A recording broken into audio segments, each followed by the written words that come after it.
नांदुरा येथे संत सन्मान सोहळा उत्साहात संपन्न। आमदार चैनसुख संचेती यांना संत नरहरी सोनार समाजभूषण पुरस्कार। श्री द्वारकाधीश प्रतिष्ठान नागपूर व श्री महालक्ष्मी अलंकार केंद्र नांदुरा उंबरकर परिवार यांच्या संयुक्त विद्यमाने आयोजित भव्य संत सन्मान सोहळा नांदुरा शहरात मोठ्या भक्तिभावाने व उत्साहात पार पडला। या कार्यक्रमात विविध संत महात्म्यांचा सत्कार करण्यात आला, तसेच आध्यात्मिक कार्यातील त्यांच्या योगदानाचा गौरव सुद्धा करण्यात आला। या सोहळ्यास प्रमुख पाहुणे म्हणून गुरुवर्य तुकाराम बुवा सखारामपूरकर, स्वामी राम भारती महाराज, आचार्य हरिभाऊ वेरुळकर गुरुजी, स्वामी वासुदेवानंद सरस्वती, हरिभक्तपरायण गजानन महाराज हिरुडकर अकोला, हरिभक्तपरायण चेडे महाराज अमरावती, हरिभक्तपरायण रामभाऊ महाराज झांबरे, तसेच संत सखाराम महाराज संस्थानचे अध्यक्ष नानासाहेब पाटील इत्यादी मान्यवर संत व समाजसेवक मोठ्या संख्येने उपस्थित होते। कार्यक्रमात संत महात्म्यांना आध्यात्मिक क्षेत्रात दिलेल्या योगदानाबद्दल विशेष सन्मान करण्यात आला।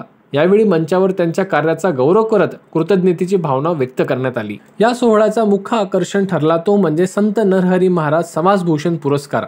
हा पुरस्कार बुलढाणा जिल्ह्यातील आमदार चैनसुख संचेती यांना प्रदान करण्यात आला।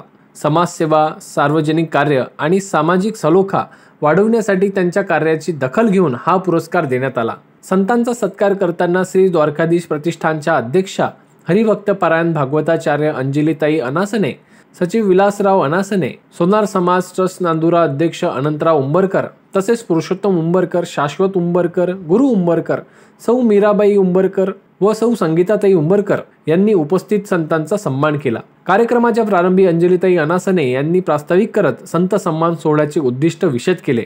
कार्यक्रमाचे प्रभावी सूत्रसंचालन आर्किटेक्ट शुभम वनारे व हरिभक्तपरायण वैष्णवीताई वनारे यांनी केले। कार्यक्रमाची सांगता संतांच्या आशीर्वचनांनी व भावपूर्ण संत भोजनाने झाली। या सोहळ्याने भाविकांच्या डोळ्यात आनंद अश्रू तर हृदयात आध्यात्मिक उन्मेष जागवला। संत महात्म्यांच्या कार्याची जाणीव करून देत समाजाला नवचैतन्य आणि प्रेरणा देणारा हा सोहळा नांदुराच्या सांस्कृतिक इतिहासात अढळ स्थान निर्माण करून गेला। युवा क्रांती न्यूज, नांदुरा।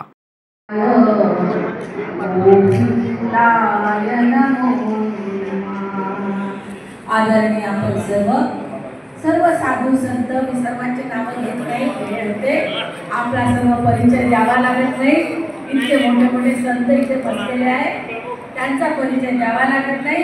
त्यांचा परिचय देणं म्हणजे सूर्याला दिवा दाखवणे असं आहे। त्यांच्यासाठी जोरदार टाळ्या। श्री द्वारकाधीश प्रतिष्ठान खरं तर हे माझं स्वप्न आहे, पण हे सर्व सांभाळणारे सर्व आपण आहे। याच्यामध्ये 4 स्तंभ आहे। आमचा पहिला स्तंभ अनंत भाऊ, दुसरा स्तंभ विलास भाऊ, नंदू भाऊ, आपले सर्व हे, त्यानंतर आता आमचा विजयजी गौतम, जे आम्ही सुदामा आहोत आणि ते आमच्यासाठी द्वारकाधीश आहे। त्यांचे एकदा जोरदार स्वागत टाळ्यांनी आणि आमचे अरुण भाऊ सागरे, त्यांनी या सर्व कार्याला स्वतःला वाहून घेतलं।